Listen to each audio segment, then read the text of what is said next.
كثير من الناس تبحث عن الدواء الأمين والدواء الفعال حتى تنزل وزنها، والكثير يبحث عن تخسيس الوزن وتخفيف الوزن بفترات زمنية قصيرة باعتبار عنده مناسبة معينة، يريد يتزوج، يريد كذا، فيقول لك دكتور أريد الدواء الصحيح والدواء الأمين. زين، لازم نعرف احنا هذه الأدوية اللي موجودة بالسوق حاليا واللي يروج لها بوسائل التواصل الاجتماعي، هل هي صحيحة؟ هل هي أمينة؟ طبعا الشخص حتى وإن نجح هذا العلاج اللي جاي يستخدمه واللي اشتراه بأسعار خيالية واللي يباع بالسوق السوداء وعلى صفحات التواصل الاجتماعي ومن أشخاص غير أخصائيين بهذا المجال، صحيح ممكن تنزل الوزن مالته بفترة قصيرة جدا، لكن هي بها أعراض جانبية كثيرة. أنت ماكو إشكال تقول حالتي المادية جيدة وتقول إنه أنا نزلت ممكن 10 كيلوات، ممكن الشخص نفسه اللي يعلن عنه صادق ويقول إنه أنا نزلت 10 كيلوات، لكن ما يعرف شنو الآثار الجانبية اللي موجودة به، ما يعرف شنو الأدوية والمكونات فعلا اللي موجودة به، هل هي نفسها اللي مكتوبة على العلبة أم لا. خصوصا هاي البلوجرات اللي جاية موديل جديد صايرة وكل وحدة جتي وسوت إعلان على منتج لا هي فهم بيه ولا علم بيه، مجرد حصلت 1000 أو 2000 أو 5000 أو 10000 دولار اعتمادا على درجة جمالها ومعرفتها. اختنقتنا على البيس، والناس كلها تعلق نعم إيه هذا استفادينا عليه كذا. هذا إن أغلبهن بوتات يسوون بالفيسبوك أو ما أعرف شنو اسمهن، تعليقات وهمية أغلبها صراحة، لأنه بعض المنتجات مثلا أنا أحد أقاربي يجيبهن مثلا للمفاصل أو زيوت طبيعية أو كذا،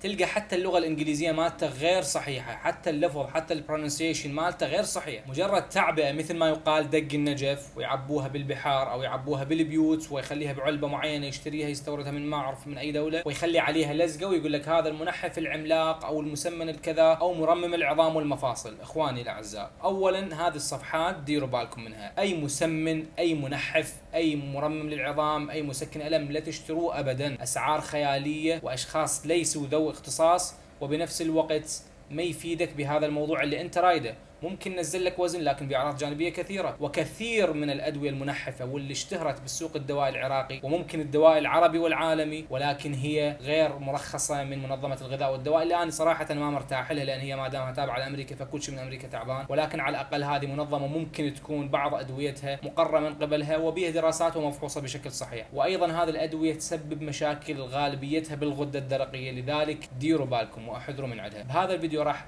أبين وللمرة المليون ممكن ما أعرف أكثر من مرة منزل أنا فيديو للتنحيف والتخسيس، لكن خلينا نعيدها إن شاء الله الإخوان اللي ما متابعين. راح نبين بعض الاستراتيجيات الصحيحة إن شاء الله والأدوية اللي تكون نسبيا أمينة. شوفوا أنا ما جاي لكم أمينة 100%، لا، نسبيا أمينة، لأنه كل جسم يتأثر بالدواء أو الغذاء بشكل مختلف عن الآخر. وهذا المثال طارحه كثيرا، أنا أخذ حبة بنادول أستفيد، أنت تأخذ حباية أو 2 و3 بنفس الجرعة نفس الدواء ونفس الشركة وما تستفيد، هذا اعتمادا على الحالة الجينية وكيفية تقبلك للدواء وكيفية تقبلك للأغذية، لذلك المسألة مختلفة بين شخص وآخر. لذلك ممكن أسوي لكم مقارنة بسيطة بهذه الأدوية بأسعارها، هل هو مناسب هل هو غالي، وكذلك ممكن بأعراضها الجانبية. خليكم للنهاية، صح الفيديو راح يطول لكن الموضوع يستاهل، ويستاهل أن تشاركوا على إخوانكم. زكاة العلم نشره وتعليمه، حب لأخيك ما تحب لنفسك، معلومة عرفتها استفادت بها شيرها. وانا وياكم اخوكم الصيدلي الليث الموسوي، اتمنى تشتركون بالقناه حتى تستفيدون. شروحات القناه تكون بنوعين، يا اما للطلاب ممكن يكون عناوينها باللغه الانجليزيه، وممكن تكون لعامه الناس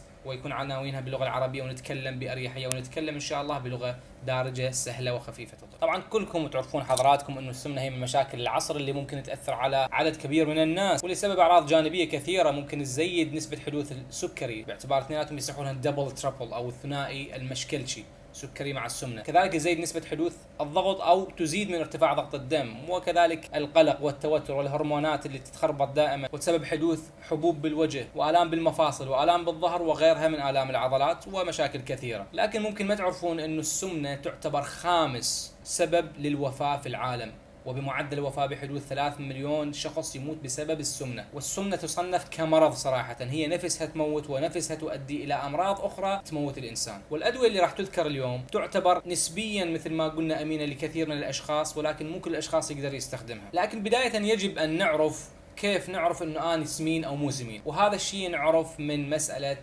مؤشر كتله الجسم او يصحوا له البودي ماس اندكس او البي ام اي. هذا البودي ماس اندكس تقدر تعرفه بكل سهوله، تجيب وزنك بالكيلوغرام تقسمه على طولك بالمتر تربيع، يعني مثلا انا وزني 100 كيلو والحمد لله وضعيتي داتشه، على الطول مالتي متر 73 و74 نخليه 1.7 بين قوسين تربيع، وبهذا الشيء راح يظهر لك البودي ماس اندكس. اذا كان الرقم اللي يظهر لك من البي ام اي هذا من 18 الى 25 تعتبر الوضعية جيدة جدا. إذا كان رقم من 25 إلى 29 هذا يعتبر يصيحوا له بري اوبيسيتي، قبل السمنه، ولكن يجب ان تحذر.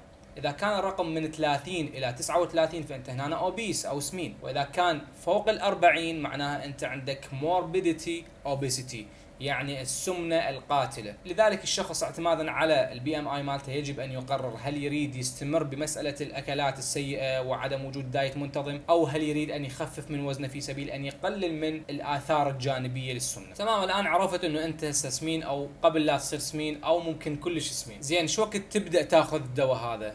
اولا ما تبدا تاخذ هذا الدواء فشيء جدا اساسي لازم تسوي، اولا تروح للطبيب في سبيل يعرف ممكن اكو اسباب معينه هي اللي مسببت لك هذه السمنه، ممكن عندك كسل بالغده الدرقيه وبالتالي ما جاي يصير عندك هضم بشكل جيد، او ميتابوليزم او الايض مالتك سيء، لذلك تتجمع دائما دهون وشحوم وتؤدي الى السمنه. ممكن عندك زياده بافراز هرمون الكورتيزول اللي يفرز من الغده الكظريه فوق الكلى، لذلك طبيب التغذيه او دايتيشن هو ممكن يعالج لك هذين الحالتين دون اللجوء الى اعطائك تمارين معينه او ادويه مخصصه معينه، مجرد علاج لهذه الحالات. المسألة الأخرى، ممكن أنت أصلا نظام غذائك سيء، يعني النهار كله تاكل أكلات سريعة ومقالي، ممكن يغير لك هذا النظام إلى نظام أفضل وأجود، وهو نظام السعرات الحرارية القليلة، وكذلك الألياف تكثر من عندها اللي هي الخضروات واللهانة والخس والسلطات اللي لازم تخليها دائما قريبة من عندك في سبيل يسد جوعك، بدل لا تروح تاكل سناك معينة أو وجبة سريعة معينة تؤدي إلى زيادة سعراتك الحرارية وتؤدي إلى حدوث السمنة عندك. تمام، بعد هذا الحكي اللي دخلت بيه ممكن خلينا نبدأ الآن بالنظام الصحيح لمسألة تخفيف الوزن. طبعا أول شيء الدايت مهمة جدا، لا تلجأ للأدوية. أول شيء الدايت تنظمها، ثاني شيء التمارين الرياضية، ثالث شيء الأدوية. يعني ما يصير أبدا أن تستخدم أدوية فقط، والله أنا قاعد بالبيت وأكل كل شيء وأجي أبلع الحباية، شنو الفائدة؟ أنت لازم تهتم بنظامك الصحي، لازم تهتم بالرياضة، بعد ذلك تأخذ الدواء. اكو مسألة جدا أساسية بمسألة التنحيف، واللي هي طبعا احنا عندنا هرمونات كثيرة بالجسم، من ضمن هاي الهرمونات يصحوا لها هرمونات الجوع او هرمونات الساتسفاكشن او الشبع. واحد من هذه الهرمونات ما يفرز بالجسم الا ما بعد الشخص ياكل لفترة معينة، بعد ذلك يفرز هذا الهرمون بالجسم ويقول له تمام انا شبعت كافي لتاكل. لذلك اهل البيت دائما والنبي صلى الله عليه واله يوصينا انه نلوك اللقمة اكثر من مرة وبراحتنا ناكل، ولن نحضر لقمة ثانية وهي اللقمة بحلقنا، لا كمل اللقمة اللي بحلقك يلا تحضر اللقمة الثانية. كل أقوالهم كل أحاديثهم هي عبارة عن أسباب معينة وعلمية صراحة، وهذا راح يمنح وقت كافي لهرمون الشبع أن يفرز، وبالتالي يقول لك تمام توقف عن الأكل حتى لا يصير عندك سمنة. لذلك أكو حركة لطيفة ممكن تسويها، ممكن تعرض إلى أن تأخذ لك فد دمغة لطيفة من الوالدة ممكن الله يحفظها، اللي هي تجي بالبدايه احنا نصح لها تلكش بالاكل بالبدايه، يعني جاي تقضي الوالده مثلا تجي تاخذ لك لقمه معينه، تجي تاخذ منها لقمه اخرى، وبالتالي انت من تروح للوجبه مالتك تريد تاكلها فعلا بذاك الوقت اللي انت اكلت بيه اللقمتين قبل 5 دقائق، ممكن هرمون الشبع متحضر ان يفرز باعتبارك اكلت قبل قليل، فاكلت لك ممكن نصف الماعون وبالتالي الهرمون راح يفرز ويقول لك انت تمام شبعت كافي. بينما اذا ما سويت هاي الحركه كمثال ممكن تاكل 3 مواعين 4 وما تدري بنفسك وبعد الهرمون ما مفرز، خصوصا اذا كان اكلك سريع. اذا دايت، تمارين، وهذا الحركه اللي قلناها. من الادويه المهمه جدا واللي ممكن استخدامها وتعتبر امينه نسبيا وأأمن من غيرها اللي هي دواء الميتفورمين أو الجلوكوفيج. طبعا هذا الدواء هو أحد علاجات مرضى السكر من النوع الثاني، يصح له مساعد السكر، هذا يقلل من مستويات السكر بالدم ويدخلها لداخل الخلايا،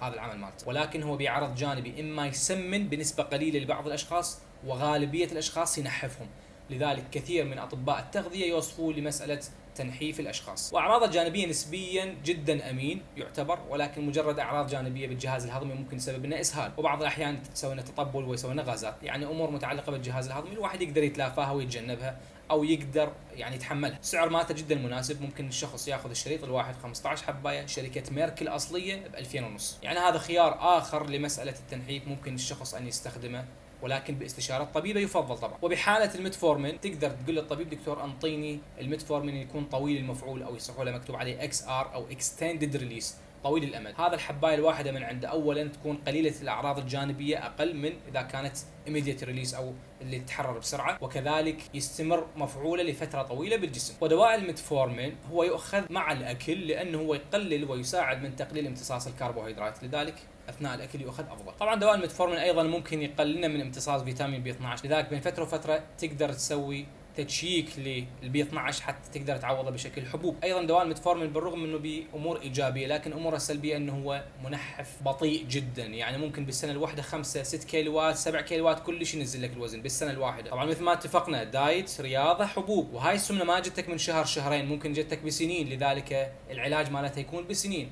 تريد انت تاخذ علاجات قويه وغاليه جدا وممكن تسوي لك اعراض جانبيه كثيره، تقدر تاخذ فيل فري ممكن بسنه واحده تخف للوزن المثالي اللي تريده. ولكن اذا تريد بشكل منتظم وستيب باي ستيب تقدر تستخدم بعض العلاجات الصحيحه مثل الميتفورمين. ممكن استخدامه للحوامل، نعم ممكن استخدامه للحوامل، وكذلك كبار السن يستخدم له، وكذلك من عمر 10 سنوات فما فوق ايضا ممكن يستخدم. الدواء الاخر اللي ممكن استخدامه واللي ممكن انت كمريض بالسمنه تروح الى طبيب التغذيه وتقول له دكتور اكتب لي دواء الاورلستات، شنو رايك بدواء الاورلستات، هل ممكن يفيدنا او لا؟ دواء الاورلستات ايضا من الادويه المقرره من قبل الاف دي اي ومنظمه الغذاء والدواء، اللي يعتبر ايضا امين نسبيا، وهو الدواء الوحيد المقر للسمنه من قبل منظمه الغذاء والدواء ككبسول كتشفي فموي. هذا ايضا اعراضه الجانبيه على قده اللي هو اكثر شيء يسبب لنا اسهال دهني، لانه هو يقلل من امتصاص الدهون بنسبه 30% مع الاكل.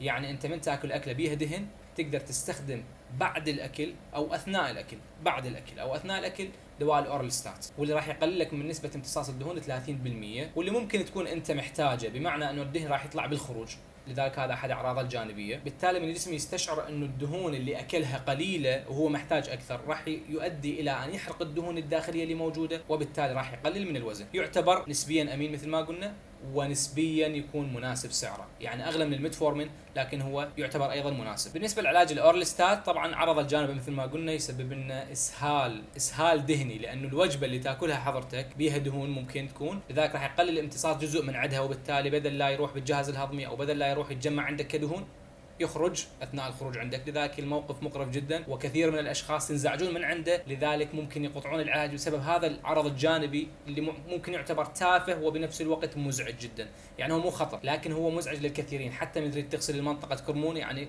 شويه يظل مشلب ويظل لازق بالمقعد مال التواليت كرمون، يعني مساله شويه مزعجه. كثير من المستخدمين ممكن قطعوه بسبب هذا العرض الجانبي، مثل ما قلنا مو خطر لكن غثيث ومزعج. الدواء الثالث اللي ممكن استخدامه واللي مفاجأة متوفر بكل الصيدليات وسعره جدا مناسب وهو امين جدا جدا، امن ممكن من بقية الادوية اللي ذكرناها، اللي هو دواء ما معروف كثيرا بالصيدليات، معروف باستخدامه لمسألة الامساك وليس لمسألة التنحيف، واللي هو دواء البران.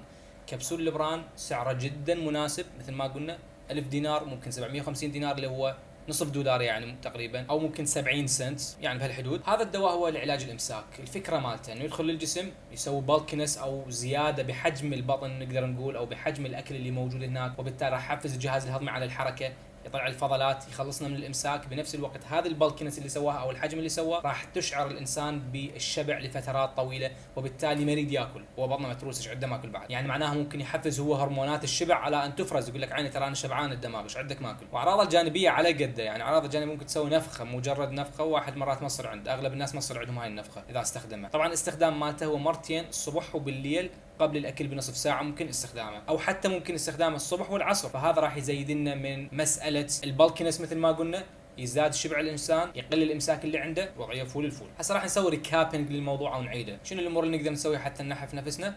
اول شيء الدايت، ثاني شيء الاكسرسايز التمارين، ثالث شيء الدواء.